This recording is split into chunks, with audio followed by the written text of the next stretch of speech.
Amados irmãos, graça e paz. Desejo a todos uma excelente noite, debaixo da graça, da misericórdia e da unção do nosso Senhor, a unção do Espírito Santo que pode ser percebida aqui nesta noite, através dos louvores que nós cantamos, através das nossas orações, através das nossas manifestações de adoração ao Senhor. Nós podemos assim ter a certeza que aqui estamos reunidos no nome do Senhor, para cultuá-lo, para aprender dele. Então nós temos a convicção de que ele está no nosso meio, através do seu Santo Espírito. Eu queria agradecer corporosamente a irmã Jaci Raposo, que tem sido esse instrumento de Deus, canal para... Deixa eu só, pode levar uma noite, fica mais... Tem sido esse canal de Deus para fazer essa ponte, para me convidar.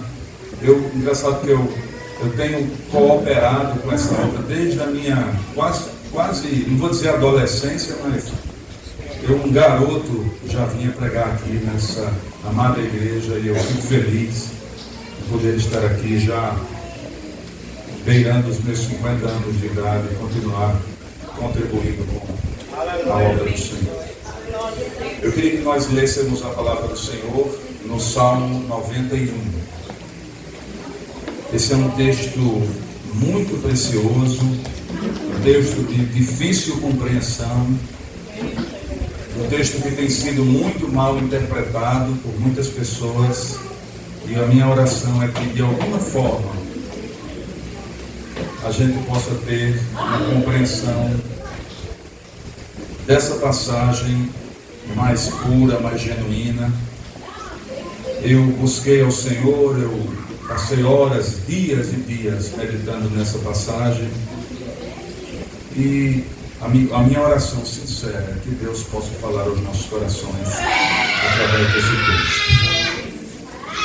Assim diz a palavra do Senhor: o que habita no esconderijo do Altíssimo e descansa à sombra do Onipotente, diz ao Senhor: meu refúgio e meu baluarte, Deus meu em quem confio.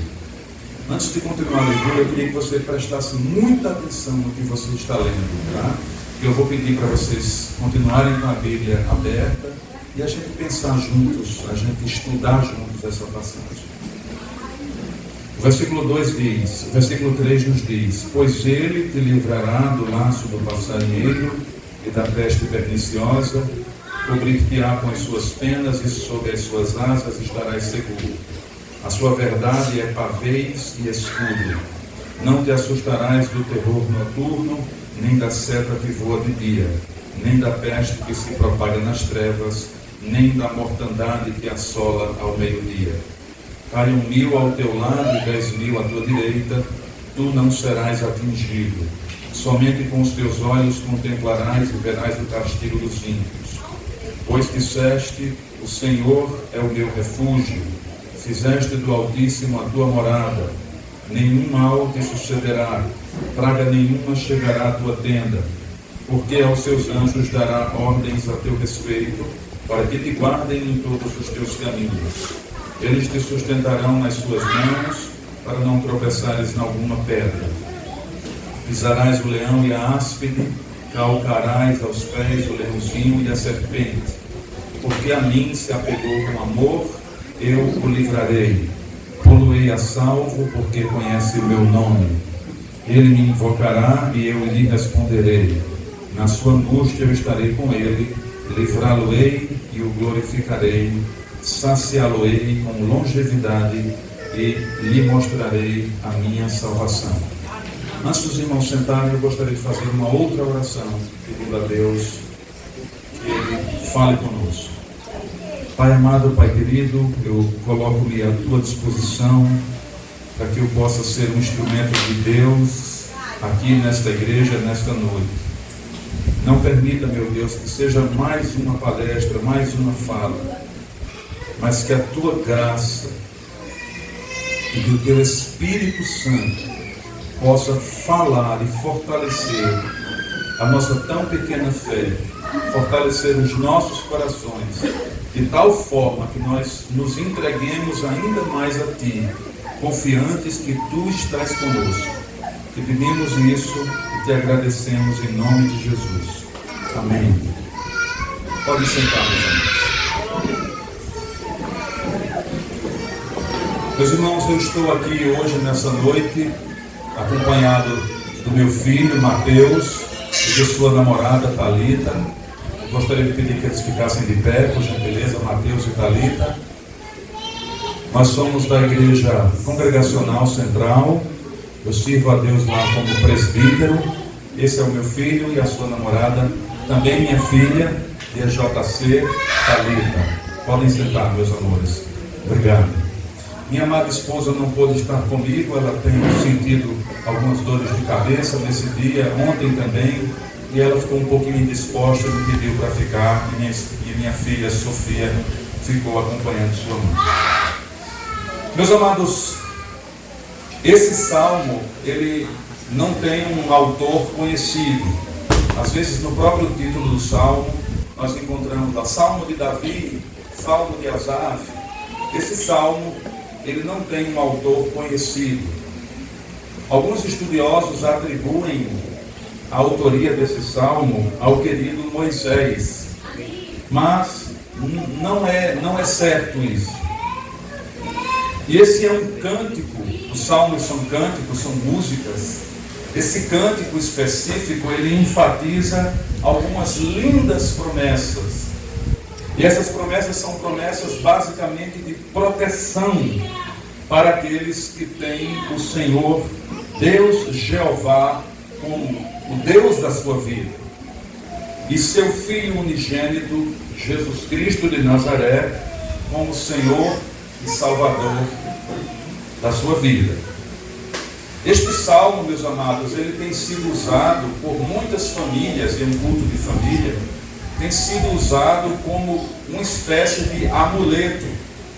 Às vezes é comum você chegar numa casa e está lá a Bíblia aberta, não é, no Salmo 91, como se de alguma forma aquele salmo aberto, aquela Bíblia aberta naquele salmo, fosse servir de algum tipo de proteção contra forças malignas e coisas afins. Todavia, nós entendemos, pela graça e pela misericórdia de Deus, que a palavra de Deus não é um amuleto, não é uma peça de sorte. A palavra de Deus, ela não tem que estar na nossa escrivaninha, ela tem que estar dentro do nosso coração. Nós temos que conhecer a palavra do Senhor. Esse salmo, ele promete um cuidado completo. Nesse salmo, o Senhor nos livra de doenças, de ataques, da angústia e nos livra também da morte. Mas, será que isso acontece na nossa vida de verdade? Como é que a gente pode entender esse salmo? Eu me lembro que eu estava,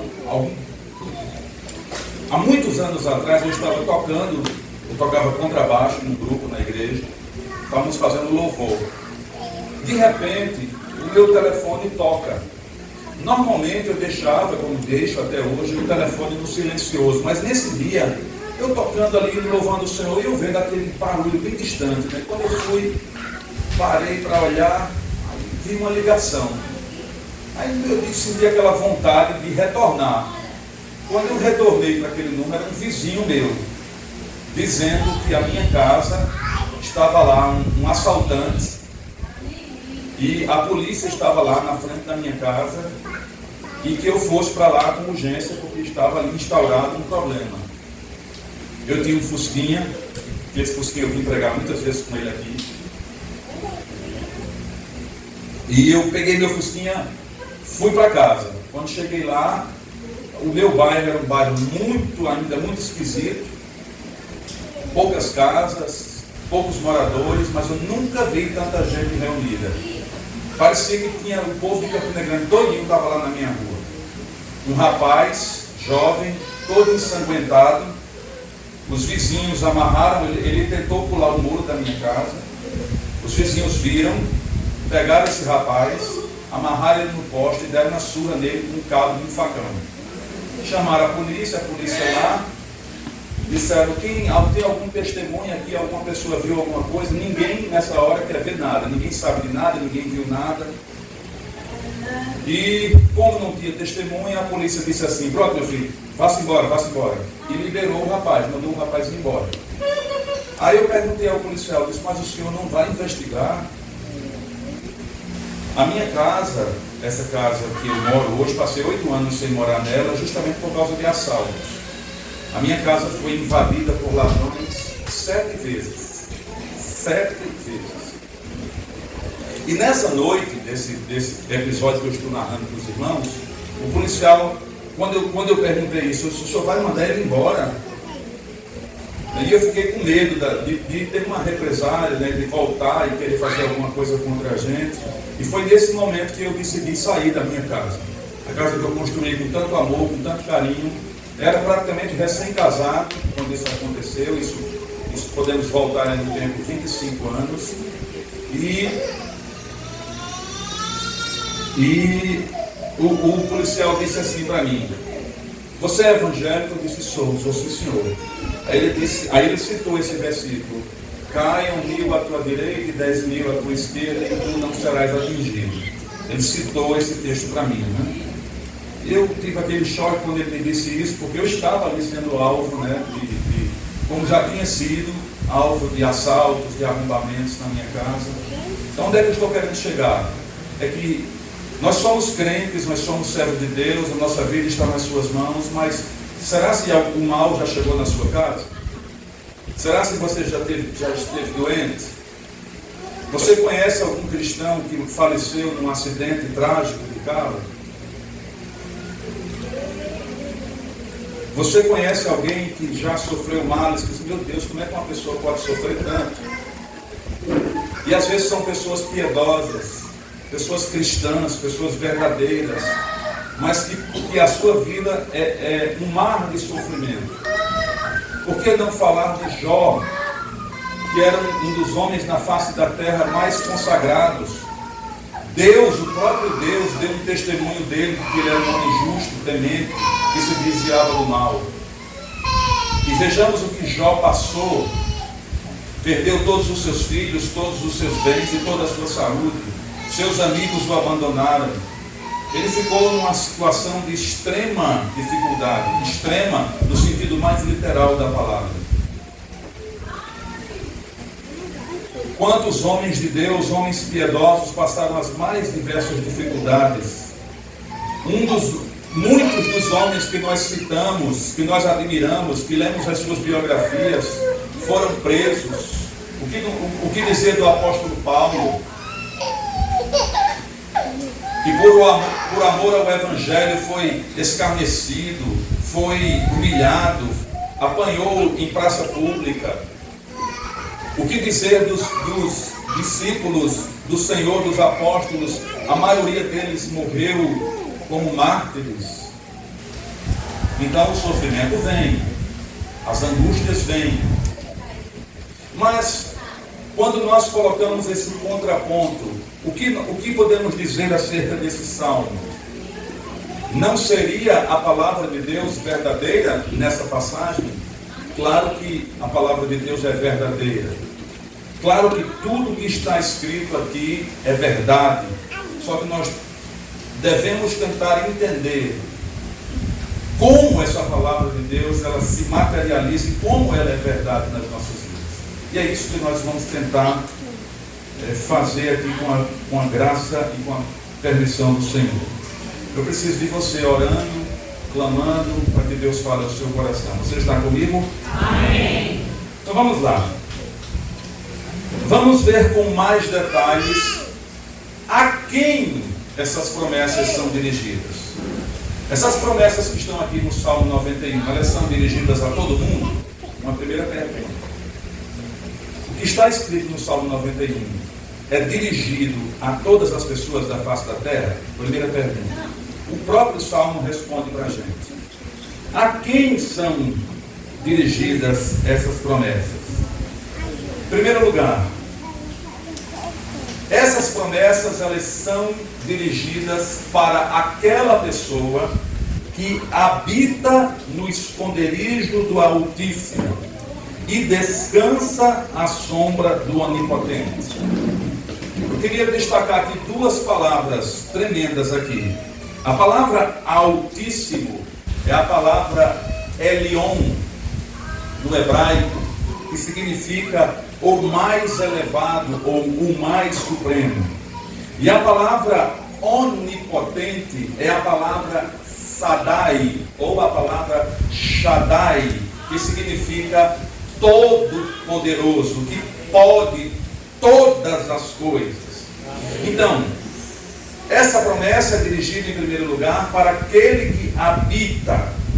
Habitar mostra uma ideia, meus irmãos, de algo constante.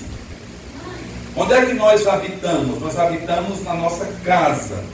Não é aqui uma visita esporádica, como a gente vai num hotel, quando a gente vai na casa de alguém. A Bíblia está dizendo que aquele que habita, aquele que mora, aquele que reside. Existem pessoas que só recorrem a Deus quando estão passando por dificuldades, quando estão em aflição extrema. O seu viver diário, ele não quer saber de Deus. Às vezes ele vem até para a igreja, mas ele serve de todo jeito. Ele não leva a sério a sua vida cristã. Às vezes ele está ali somente na superfície, ou com propósitos diferentes. Às vezes ele está ali por causa de uma menina que está querendo namorar, ou por causa porque vem obrigado pelos pais. Mas não é essa a ideia que Cristo quer para nós. Ele quer que nós habitemos, que nós sejamos moradores da sua presença. Muitas pessoas só recorrem ao Senhor quando a tragédia bate à sua porta. Muitos batem no peito até que dizem que são ateus, mas quando chega a enfermidade, quando chega a dor, as pessoas clamam pelo Senhor. Ou quando estão endividados, quando estão passando por situações difíceis, muitas vezes a pessoa recorre a Deus quando não tem a quem mais recorrer.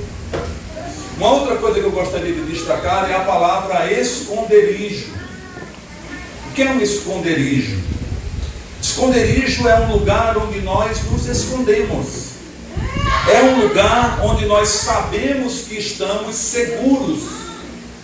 Esconderijo, você vai até ele e você se sente seguro, escondido, protegido do inimigo.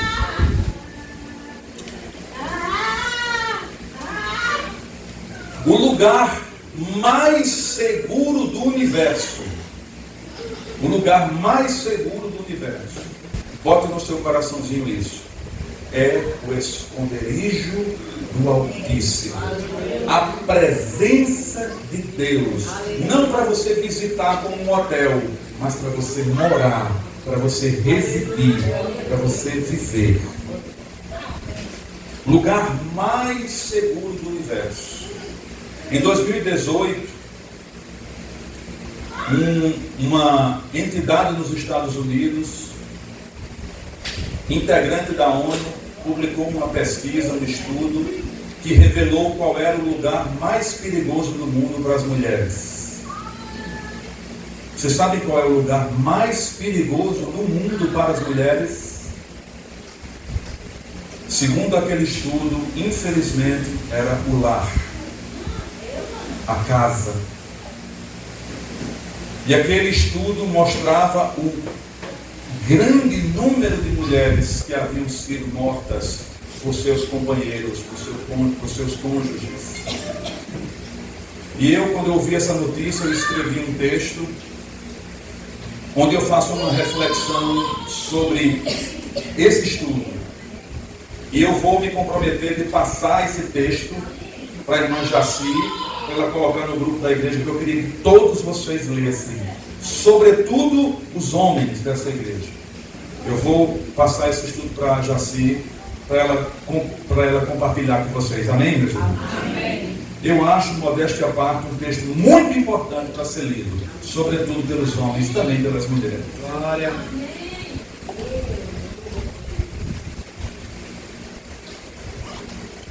Em contrapartida, o lugar mais seguro do universo é a presença de Deus, o esconderijo de Deus. Ou seja, utilizando uma outra metáfora, debaixo das suas asas.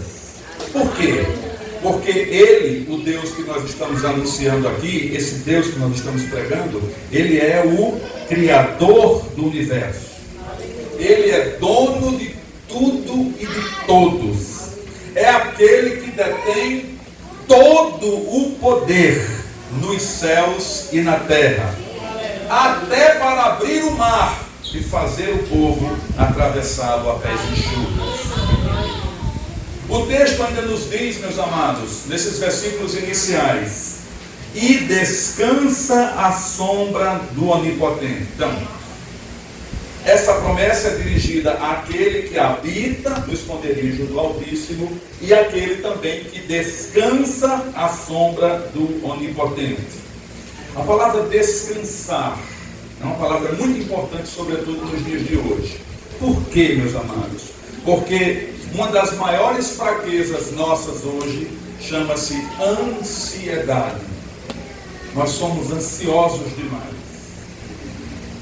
E a palavra vai dizer para nós: não andeis ansiosos, não confie. Eu tomo conta dos pardais, eu tomo conta das flores do universo, eu não vou tomar conta de ti. Descanse. Neste salmo, meus amados, nós somos convidados a descansar. Aonde? À sombra de um Deus que é o quê? Onipotente. Israel, que é uma terra onde o sol é causticante, exacerbadamente castigador, a sombra, simboliza amparo, refúgio, descanso, refrigério. Olha que coisa linda. Amparo, refúgio, descanso, refrigério. A sombra do Onipotente, no esconderijo do Altíssimo. Quando eu li esse texto, estudando esse texto, me veio à memória aquela passagem de Cântico dos Cânticos, capítulo 2, versículo 3, onde a esposa diz ao seu esposo: qual a macieira entre as árvores do bosque, tal é o meu amado entre os jovens. Desejo muito a sua sombra, e debaixo dela me assento. O seu fruto é doce ao meu paladar. Mas, meus irmãos, a quem mais essa passagem, esse salmo é dirigida? Para aquele, em terceiro lugar, para aquele que diz do Senhor. Isso, versículo 2 e 9, vamos mostrar isso. Versículo 2 e versículo 9. Para aquele que diz do Senhor. Veja, esse salmo é dirigido para aquele que diz do Senhor: Ele é o meu refúgio e a minha fortaleza. Ele é o meu Deus, em quem confio. A palavra Deus aqui, meus irmãos, no hebraico, é a palavra Elohim, que significa o único Deus verdadeiro. Então veja, essas promessas do Salmo 91 são dirigidas àquelas pessoas que dizem: Ele é o meu refúgio, a minha fortaleza e o Deus, meu Deus, em quem confio. É interessante, meus irmãos, percebermos o quanto nós queremos as bênçãos de Deus, mas não queremos o Deus das bênçãos. Será se eu e você poderíamos bater no peito e dizer de toda humildade, com toda humildade, de todo o coração, que o Deus da Bíblia, o Deus de Israel, é o seu Deus de verdade? Será se nós poderíamos dizer isso, que o Deus de Israel, o Deus da Bíblia, é o nosso Deus? Mas de verdade mesmo, Ele é o seu Deus?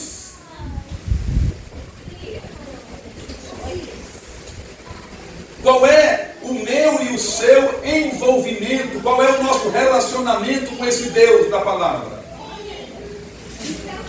O quanto você conhece da sua palavra?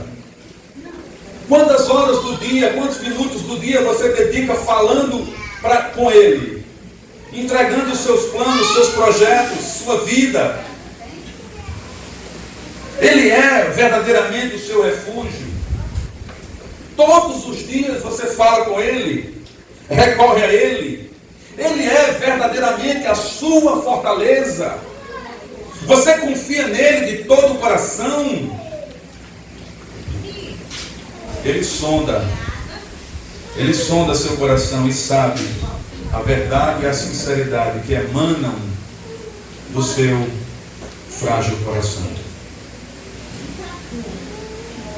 Diante dessas observações aqui iniciais, meus irmãos, eu chego a pensar que este salmo, que as promessas aqui contidas, elas não são, pelo menos em primeira instância, para todos os seres humanos, mas para aqueles que são propriedade exclusiva de Deus.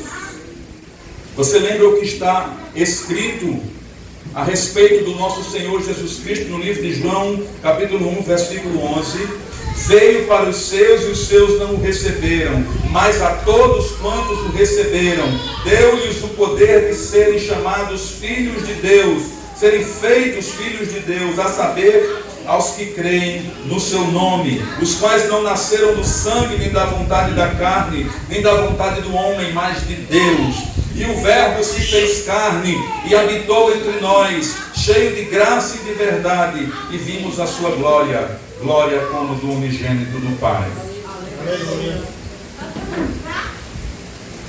Um dos teólogos mais respeitados do século XIX, conhecido como o príncipe dos pregadores, o senhor Charles Spurgeon, ele ainda mais ousado, ele chega a dizer, meus irmãos, muito ousado o que ele diz. Ele chega a dizer que as bênçãos neste salmo prometidas não são para todos os crentes, olha que coisa forte, mas sim para aqueles que vivem em íntima comunhão com Deus. E ele ainda diz, presta atenção nisso aqui, meus amados, por favor. Eu vou abrir aspas para citar o que ele fala. Veja se você consegue entender essa metáfora. Ele diz o seguinte, ó: cada filho de Deus olha para o santuário interior e o propiciatório, mas nem todos habitam no Santo dos Santos. Sabe aquilo que eu estava falando no começo? Às vezes nós somos crentes assim, que somos um crente meio que apenas religioso, que admira, que acha bonito, que bate palma, que diz amém a tudo que escuta, mas são poucos os que entram no Santo dos Santos, que procuram conhecer a Deus verdadeiramente e que o adoram em espírito e em verdade. Eles correm até ele ocasionalmente, palavras de Charles Spurgeon, e desfrutam de aproximações ocasionais, mas não residem habitualmente na presença misteriosa de Deus. A quem mais essas promessas são dirigidas?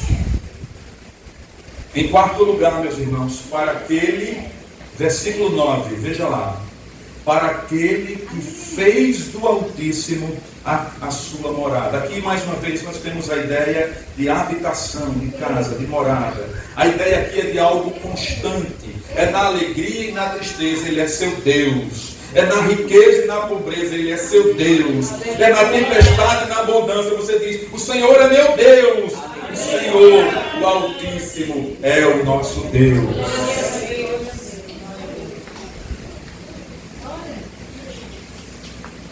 O autor que eu citei agora há pouco diz ainda, meus irmãos, que aqueles que pela rica graça, pela rica e grande graça do Senhor, desfrutam de íntima e constante comunhão com Deus, essas pessoas se tornam possuidoras de benefícios raros e especiais, que são perdidos por aqueles que os seguem à distância.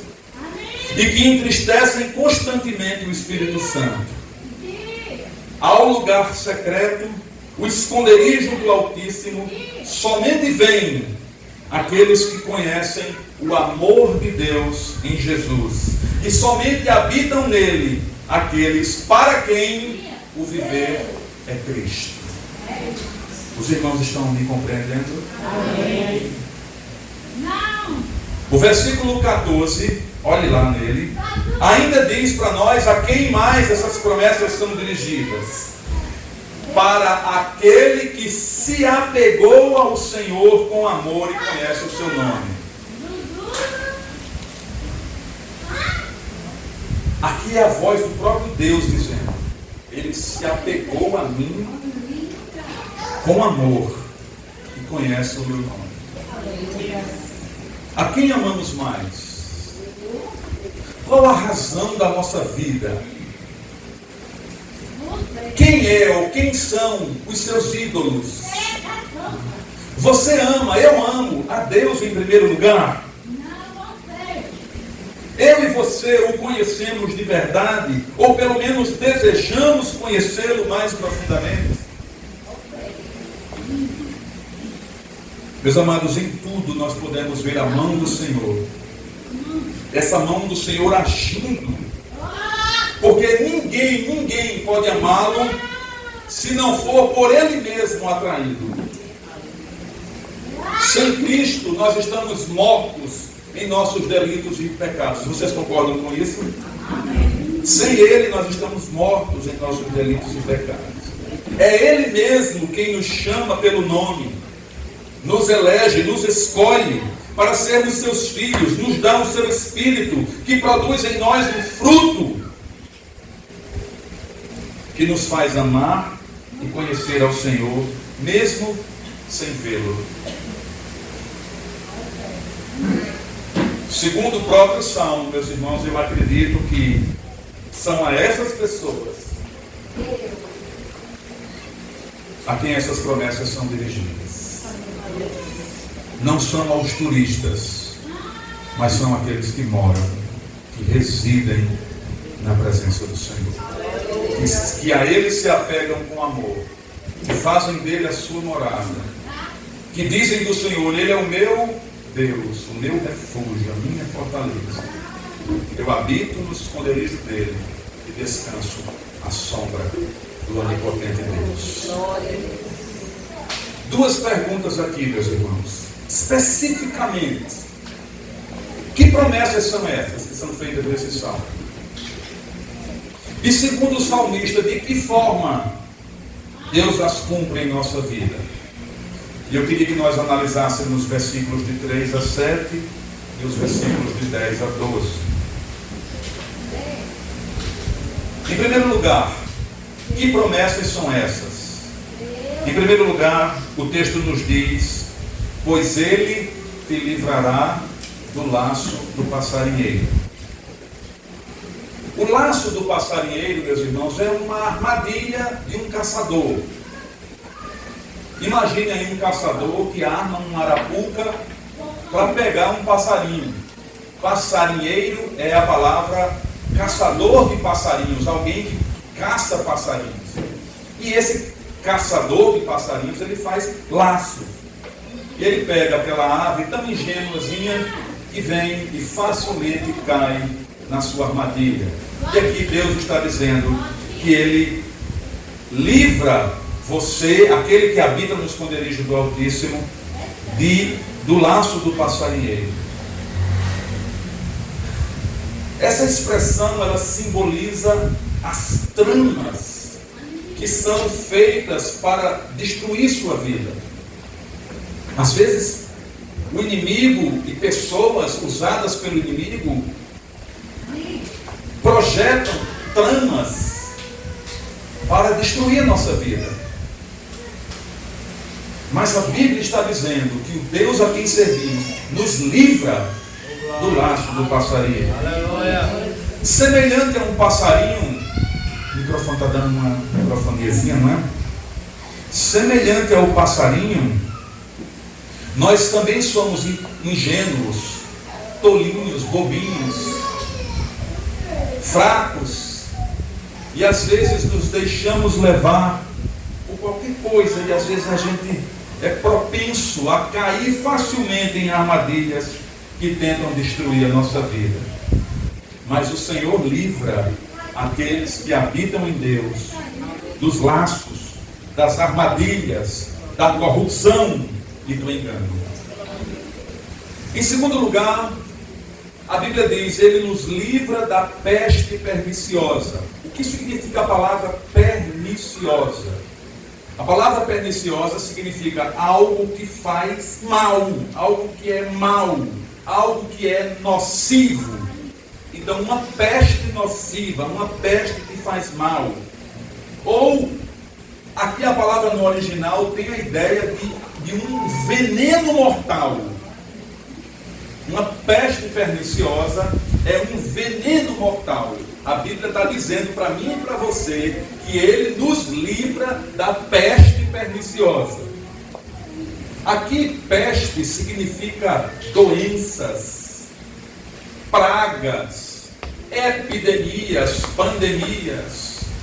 E aí você para pensar. Nós saímos de uma agora há pouco. Quantas pessoas piedosas não se foram? Peraí, a palavra de Deus não diz que Ele nos livra? E por que fulano de tal, que era uma bênção aqui na igreja, se foi? Por quê? Por que meu pastor Samuel Dionísio de Veras, um homem referência na nossa cidade, nosso pastor há 30 anos, por que Deus o chamou com aquele vírus? Por quê? A palavra de Deus não se cumpre? Se cumpre sim. Nós vamos um pouquinho mais à frente tentar entender qual o propósito maior desse salmo. Mas Deus livra. Lembra daquela praga do Egito? Das pragas que sobrevieram sobre os egípcios? Deus livrava o seu povo. Lembra do anjo da morte? Na casa dos seus, o anjo da morte não matava as crianças. Deus livra das pragas. Basta apenas ser o seu propósito, o seu querer. O que nós devemos entender é que nada, nem ninguém pode fazer absolutamente nenhum mal a você. É o Senhor que te livra, é o Senhor que te guarda, é o Senhor que te protege. Ele é o teu amparo, Ele é o teu refúgio, Ele é a tua fortaleza. Mas por que acontece? É claro, nós vamos tentar entender. Meus irmãos, na Idade Média, houve uma epidemia chamada de peste negra, ou também chamada de peste bubônica. Matou milhares de pessoas. Então essa é a ideia aqui. O texto está dizendo que o Senhor nos livra de doenças, de pragas, de epidemias. O Senhor livra o que habita em comunhão com Ele da doença mortal. Ele pode lhe livrar. Agora, meus irmãos, espiritualmente falando, existe também a peste mortal, o veneno mortal do erro, do engano. E estaremos a salvo ao lado do Deus da verdade. Existe a peste mortal do pecado. Estaremos salvos ao lado do Deus que é 3 vezes santo. Deus Pai, Deus Filho, Deus Espírito Santo. Aleluia. O texto ainda nos diz: cobrir-te-á com suas penas e sobre suas asas estarás seguro. Como é que essa promessa se materializa? Olha o que está dizendo: cobrir-te-á com suas penas. Quem é essa pessoa que vai cobrir? Deus. A Bíblia está dizendo que Ele vai cobrir com as suas penas. Mas peraí, Deus não tem pena. Deus não tem asa. Isso é uma linguagem metafórica. Aqui nós temos um símbolo de uma ave, por que não dizer a galinha, que protege os seus pintinhos debaixo das suas asas. Quem aqui já viu uma cena como essa? A chuva, os predadores, ela vem ali, ela recebe toda aquela chuva, seja o que for, mas ela abarca, ela cuida, ela guarda. E aqui essa é a imagem de um Deus que nos guarda e diz para nós: filhinho, se eu tomo conta dos pássaros, se eu cuido das flores, eu vou me esquecer de ti? Não andeis ansiosos por coisa alguma, eu sou o teu Deus.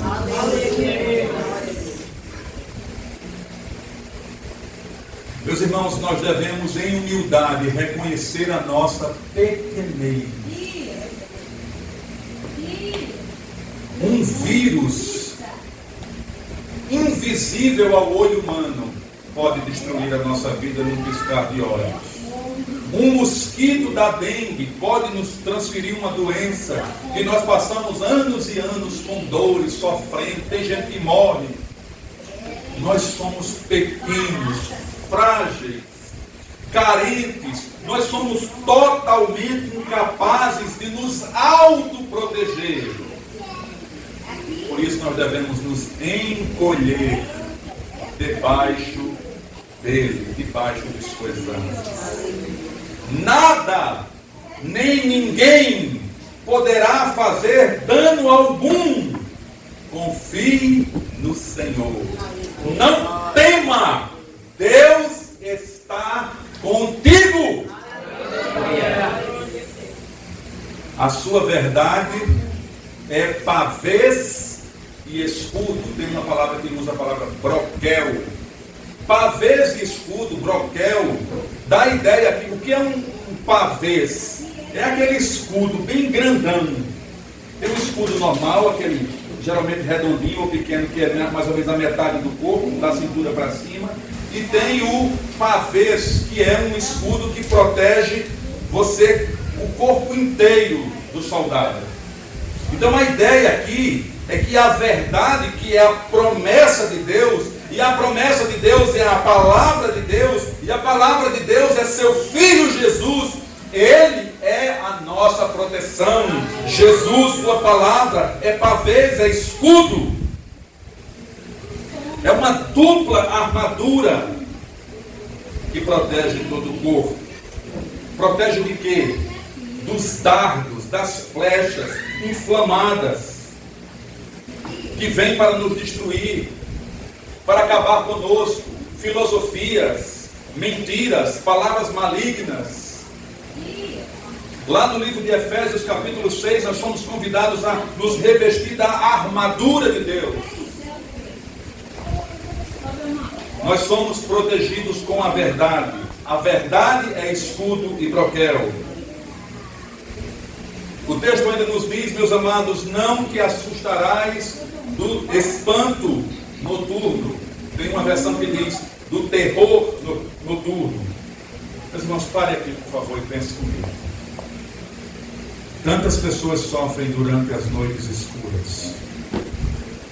Tantas pessoas se sentem inseguras, temerosas acerca daquilo que pode lhes sobrevir. Existem pessoas que têm medo de espíritos maus, medo de homens maus, medo, pavor, terror. Mas aquele que confia no Senhor e dele faz sua morada, não teme nada. Oh, meus irmãos, se você conseguisse compreender isso. Aquele que sabe, que conhece o Deus a quem serve, esta pessoa não teme nada.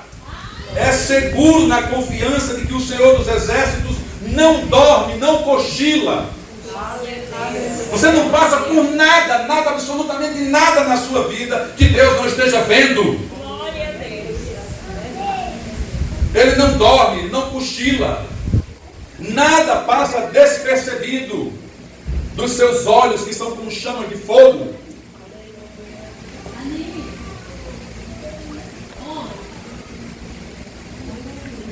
Aquele que confia no Senhor sabe que Ele vela por nós, Ele cuida de nós e jamais, com letras garrafais, jamais nos abandona. Meus irmãos, não ter medo por si só, já é uma grande bênção. Uma grande bênção. Mas nós temos medo. Mas a palavra de Deus está dizendo para mim e para você hoje: confie mais, creia mais. Não tenha medo, não temas, não temas. Eu sou o teu Deus. Não temas, eu sou o teu Deus. Essa é a palavra de Deus para nós. Não tenha medo. Eu sou o Deus de Israel. Eu sou o Deus da tua vida. Aleluia! O texto ainda nos diz: nem da seta que voa de dia. Aqui, meus amados, mais uma vez nós temos a ideia de flechas, de dardos inflamados, setas envenenadas que tentam nos destruir. Aqui a ideia aponta para ataques, para guerra. Mas aí eu me lembro de Isaías capítulo 54, 17, que diz: toda arma forjada contra ti não prosperará. O Senhor nos livra, o Senhor nos livra de covardes ataques. O Senhor nos livra das heresias. O Senhor nos livra de repentinas tentações. O Senhor nos livra da seta que voa de dia e de noite. O Senhor está conosco.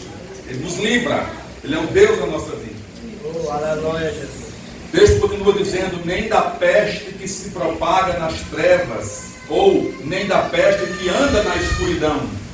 Pragas que matam em oculto, como um inimigo que esfaqueia no escuro. O Senhor nos livra da peste que se propaga nas trevas. Também o Senhor nos livra da mortandade que assola ao meio-dia. O que significa a palavra mortandade? Mortandade é aquilo que extirpa, aquilo que mata, aquilo que destrói. A Bíblia está dizendo: o Senhor nos livra da mortandade que assola ao meio-dia. Em outras palavras, de dia, de noite, seja a que hora for, o Senhor está dizendo para você: eu posso lhe livrar de todos os males. Romanos 8,38 diz: porque eu estou bem certo de que nem a morte, nem a vida, nem anjos, nem principados, nem coisas do presente, nem do porvir, nem poderes, nem altura, nem profundidade, nem qualquer outra criatura poderá nos separar do amor de Deus que está em Cristo Jesus, nosso Senhor. Caiam 1000 ao teu lado e 10.000 à tua direita, tu não serás atingido. Milhares, meus irmãos, milhares podem perecer diante de guerras e de pragas, mas se o Senhor quiser, Ele livra o seu, Ele guarda os seus. Lembra de Daniel na cova dos leões? Quem poderia imaginar que um homem jogado dentro de uma cova com vários leões, e esse homem sair ileso dali? Só Jesus, só o Senhor, Deus dos exércitos, que controla terra, céu e mar, poderia fazer um milagre desse.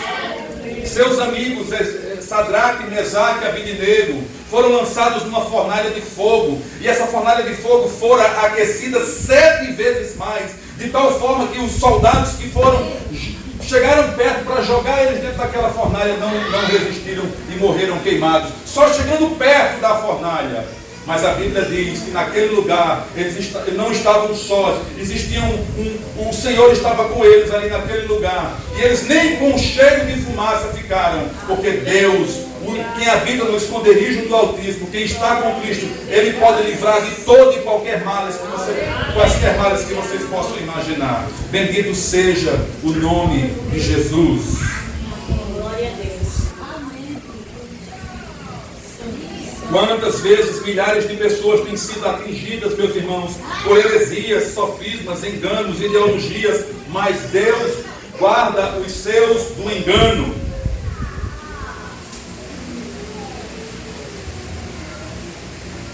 Nenhum mal te sucederá, praga nenhuma chegará à tua tenda. O que é isso, meus amados? A segurança e a confiança plena de que Deus está conosco.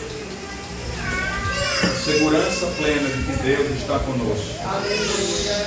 Aos seus anjos dará ordens a teu respeito, para que te guardem em todos os teus caminhos. Eles quem? Os anjos, te sustentarão nas suas mãos, nas mãos dos anjos, para que não tropeces em alguma pedra. Segundo a palavra de Deus, os anjos, eles são espíritos ministradores enviados, isso aqui está em Hebreus 1,14. São espíritos ministradores enviados para serviço a favor daqueles que hão de herdar a salvação. Que são ministradores, são servos, são aqueles que consolam, socorrem, servem. Os anjos do Senhor são diáconos de Deus, que trabalham para guardar o seu povo. Para os irmãos terem uma ideia, um anjo do Senhor, mandado por Deus, destruiu de uma vez só um exército de 185 mil pessoas. A palavra de Deus diz que existem milícias, um exército celestial de anjos. Quando Jesus estava nascendo ali, a Bíblia nos fala que os pastores estavam ali próximos e de repente apresenta-se no céu um coral celestial de anjos exaltando, bendizendo, glorificando o nome de Deus. Deus não te abandona, Deus não te deixa, Ele é o teu Deus, Ele é o teu Senhor. Nenhum mal pode chegar a ti. Ele é o teu escudo, é o teu pavês, é a tua proteção. Confia nele, descansa nele, não temas.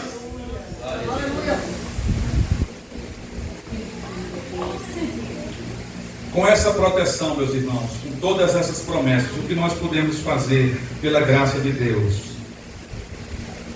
O texto nos diz que nós iremos pisar, olha que expressão interessante, pisaremos o leão e a áspide, e calcaremos aos pés o leãozinho e a serpente.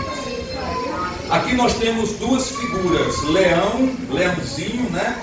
E áspide, que é também uma serpente, uma cobra. Aqui a ideia, meus irmãos, é que nós, pela graça e pela misericórdia de Deus, nós receberemos a força do Senhor para, juntamente com Deus, lutarmos e vencermos contra oponentes ousados, fortes, traiçoeiros, leão, áspide. Por que não pensarmos em o inimigo, os seus anjos malignos, os demônios que vêm para destruir nossa vida? A Bíblia está dizendo que nós conseguiremos pisar, nós calcaremos. O que é calcar? É esmagar com os pés. Pela graça de Deus, o Senhor nos dará força para vencermos as batalhas espirituais. Na nossa angústia, o texto ainda nos diz, na angústia, nós o invocaremos e ele nos responderá. Veja, o texto está dizendo que é na angústia. Se a Bíblia está dizendo que é na angústia, significa dizer que nós teremos angústia. Nós passaremos pela angústia. Não é coisa do outro mundo nós nos entristecermos, nós estarmos um dia mais fracos, mais cabisbaixos. Mas nós temos um socorro. Eleva os meus olhos para os montes, de onde virá o socorro? O meu socorro vem do Senhor, que fez o céu e a terra. Ele clama, ele invoca, e o Senhor nos responde. O Senhor estará conosco. O que é invocar, meus irmãos? Invocar é chamar, é clamar, e nós fazemos isso através da oração. Na angústia, Ele estará conosco, e nos livrará, e nos glorificará. Aí você talvez não entenda essa expressão. O que é glorificar? Não entenda glorificar. Deus está dizendo que vai lhe glorificar, como se fosse glorificar a Deus, glorificado no mesmo nível do Senhor. Não, absolutamente não. A palavra glorificar aqui é Deus vai te honrar.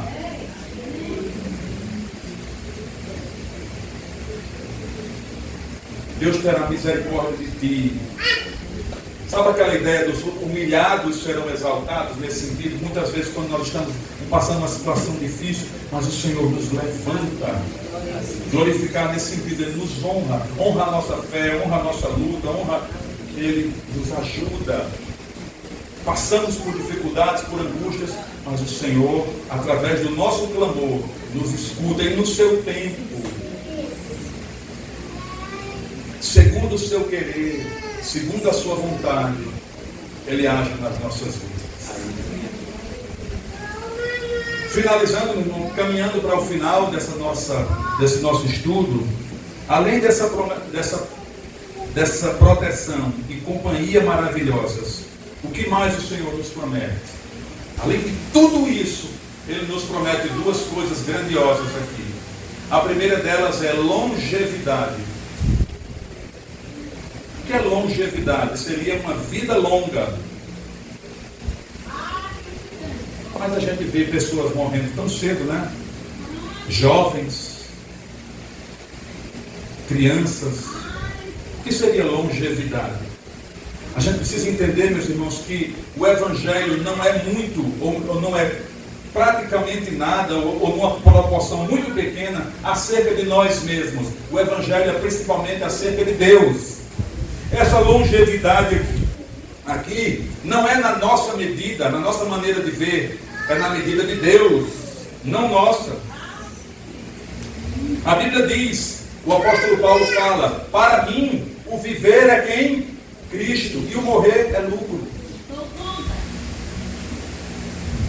O Senhor é tudo, nada mais importa. O Senhor é tudo, nada mais importa quando nós estamos em comunhão com Ele. A longevidade é segundo Deus quer. Tem pessoas que vivem poucos anos, mas viveram na presença do Senhor, desfrutando da sua proteção, Ele é que sabe. E em último lugar, o Senhor nos promete salvação. Salvação, meus irmãos, aqui nós poderíamos colocar basicamente dois grandes sentidos. O primeiro deles são livramentos que o Senhor nos dá aqui na terra.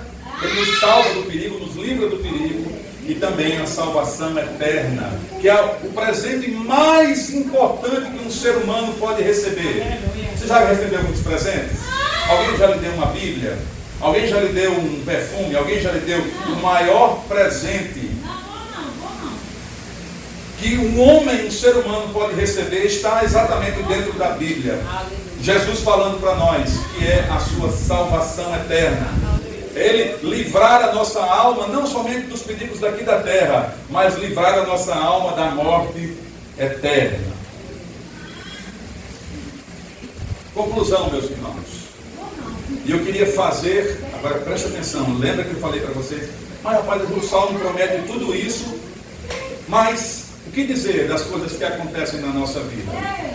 E eu queria fazer da minha conclusão, não a minha conclusão, mas eu queria usar literalmente, as palavras do Dr. Charles Spurgeon na minha conclusão. Olha o que o Dr. Charles falou. É impossível, escute isso, por favor. Preste atenção. É impossível que qualquer mal aconteça ao homem que é amado do Senhor. Chocante nessa afirmação. É impossível que qualquer mal aconteça ao que é amado do Senhor. As mais esmagadoras calamidades só podem encurtar a sua jornada e precipitá-lo à sua recompensa. Olha que coisa linda. Chay está indo para João Pessoa. No carrinho dele, vai visitar lá a tia dele, lá em João Pessoa, e de repente, um acidente, o carro capota, Chay, amanhã vocês estão todos no meu velório. Essa aparente tragédia, calamidade, não foi o mal que aconteceu na minha vida, foi Jesus antecipando a minha chamada. Eu fecho os olhos aqui e abro no céu, onde desfrutarei eternamente da presença do Senhor. Aquele que habita no esconderijo do Altíssimo, não existe mal na vida dele. Todas as coisas contribuem juntamente para o bem daqueles que amam a Deus, daqueles que foram chamados pelo seu decreto, pelo seu propósito. O mal, palavras de Charles Spurgeon, o mal para ele não é mal, mas apenas o bem, sob uma forma misteriosa. Às vezes o bem chega até nós de uma forma que nós não compreendemos, nós não entendemos, porque a nossa mente é pequena, é curta, a gente não consegue compreender os desígnios de Deus.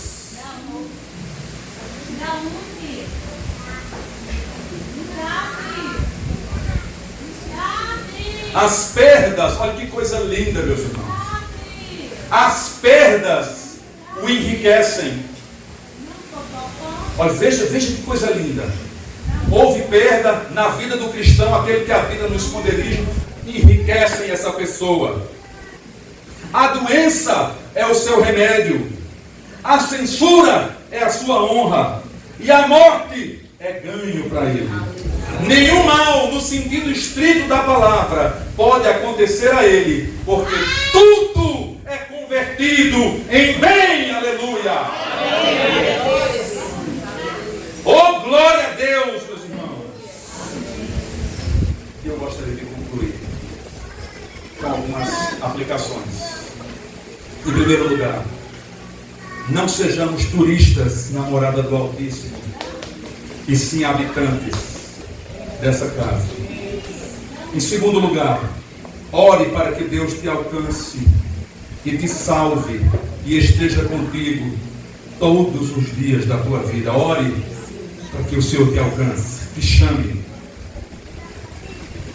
Em terceiro lugar, este mundo de farra, prostituição, bebedice, drogas, orgias, desonestidade, corrupção, não tem nada para te oferecer. Em quarto lugar, quantas vezes nós agimos como aqueles de Jerusalém que rejeitaram o Senhor? Jesus diz no livro de Mateus, capítulo 23, 37, Jerusalém, Jerusalém, que matas os profetas e apedrejas os que te foram enviados. Quantas vezes eu quis reunir os teus filhos como a galinha ajunta os seus pintinhos debaixo das suas asas, e vós não o quisestes.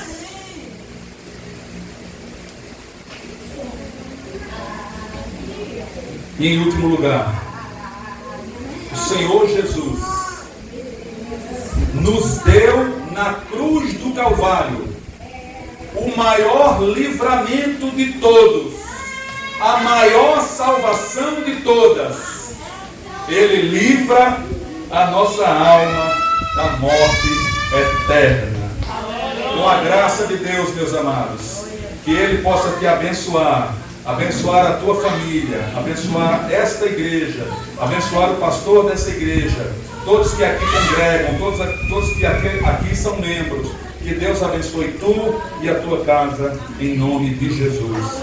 Amém. Eu dou a palavra. A Deus, somente a Deus seja glória.